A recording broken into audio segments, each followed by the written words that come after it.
கன்னத்தில் முத்தத்தின் ஈரம் அது காயவில்லையே.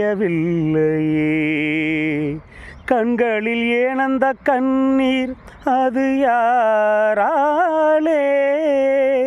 கண்ணியின் கழுத்தை பார்த்தால் மனமாகவில்லையே.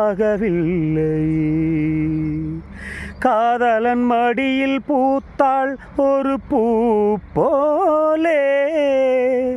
மன்னவனே உன் விழியால் பெண் விழியை மூடு. அதரவாய் சாய்ந்து விட்டால் ஆரிரரோ பாடு. ஆரிரரோ இவர் யார் எவரோ பதில் சொல்வார் யாரோ. என்ன சத்தம் இந்த நேரம் உயிரின் ஒலியா? என்ன சத்தம் இந்த நேரம் நதியின் மொழியா?